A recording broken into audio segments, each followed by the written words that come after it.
Hello, our topic today is status of the current good manufacturing practice regulations. Aaron Snyder here from Quality Systems Explained, where we make quality systems simple for you. If you are new, make sure you subscribe. Check out the status bar below for our agenda and stick around to the end for the bonus questions. Our topic, status of current good manufacturing practice regulations, comes directly from 210.1.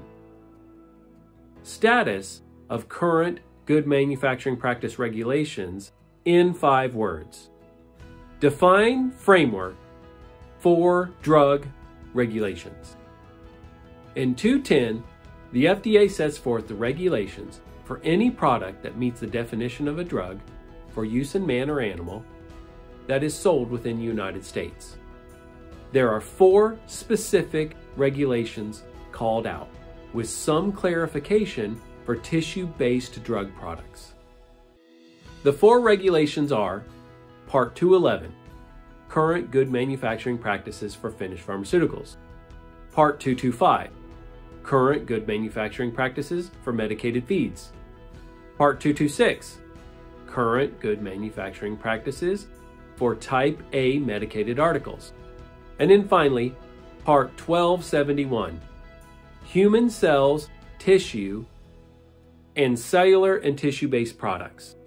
This is where the FDA defines that failure to follow any part of the good manufacturing practices will automatically deem the product manufactured out of that quality system adulterated, regardless of whether the pharmaceutical product has the identity, strength, quality, and purity characteristics it purports to have. The FDA also goes on to say that any person responsible for that adulterated product may be subject for regulatory action. So how do I know this is working? First, companies understand the importance of current good manufacturing practices, and they strive to comply with those requirements. Second, everyone at the company understands that failure to comply with the current good manufacturing practices will lead to their product being identified as adulterated by the FDA. This is regardless of whether the product has the strength, identity, quality, or purity it purports to have. And then finally, everyone at the company understands that if their product is deemed to be adulterated, those responsible for that adulterated product can be subject to regulatory action. How do I know it's not working? First, the company doesn't understand GMPs, they don't take them seriously, and they're not complying with GMPs.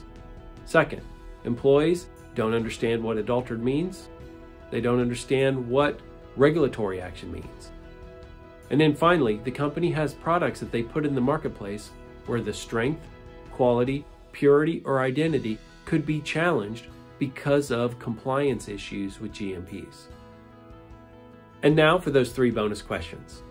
How do we train our employees on current good manufacturing practices? Second, in that training, do we explain the importance of complying with current good manufacturing practices and what happens if we are found to not comply with cGMPs? And then finally, have we ever had our products identified as adulterated by the FDA? Thank you for watching. Please like, subscribe, share, and comment. Send any questions to me at qms.jedi@gmail.com. This is Aaron Snyder from Quality Systems Explained, making quality systems simple for you.